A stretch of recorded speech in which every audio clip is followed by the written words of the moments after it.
धनखड़ साहब, आपने मुझे अपनी बात रखने का मौका दिया, इसके लिए बहुत बहुत धन्यवाद। मेरा ये कहना है धनखड़ साहब, पहले तो जी आप वो सर्टिफिकेट दिखाओ जो जाटों ने आपको लिख के दिया हो कि जी आप हमारे प्रतिनिधि हो। बताओ कहां लिखा है कि आपके साथ जो भी होगा वो जाट समाज के साथ हुआ माना जाएगा। पहली बात तो जी आपकी कोई इंसल्ट हुई नहीं। अगर आपकी ही बात मान भी लें तो जी इसका मतलब ये कैसे हुआ कि इससे सारे जाट समाज की इंसल्ट होगी।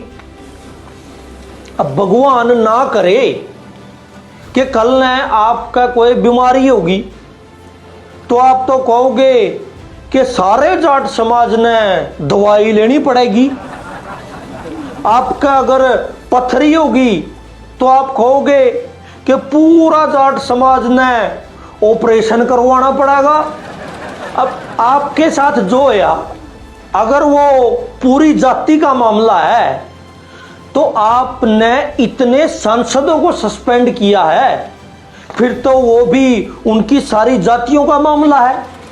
अब सोचो आपने कितनी जातियों का अपमान किया है, कितने करोड़ लोगों ने उन सांसदों को चुनकर भेजा है, आपने उन सबकी जातियों का अपमान किया है।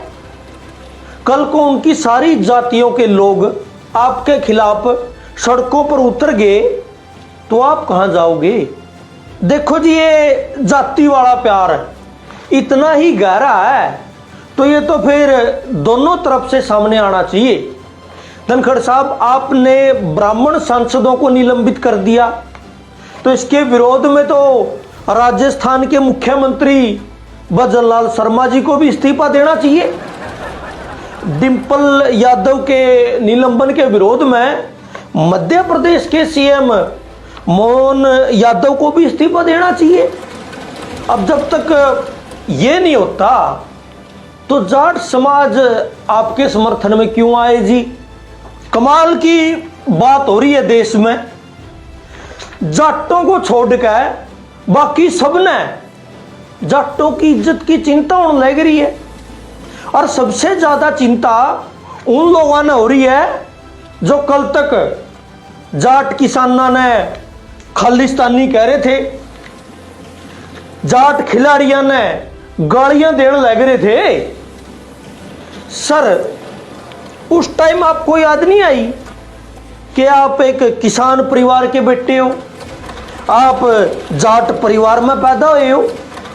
सर जब जरूरत का टाइम पे आपने कभी समाज का साथ नहीं दिया तो समाज आपका बोझ क्यों उठावेगा।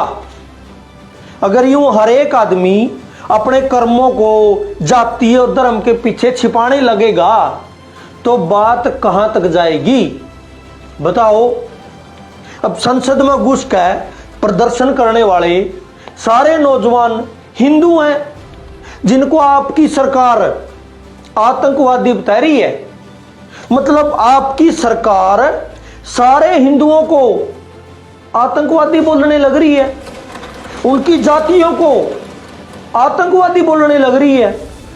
धनखड़ साहब, आप जिस संसद के मालिक बने बैठे हो, याद है उसे संसद में किसानों को प्रधानमंत्री ने परजीवी आंदोलनजीवी कहा था।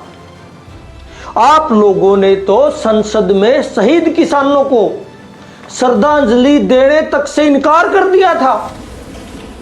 तब आपको याद नहीं आया कि आप भी एक किसान के बेटे हो। चलो सर, अगर आपको आज ये याद आया है तो ये भी अच्छी बात है।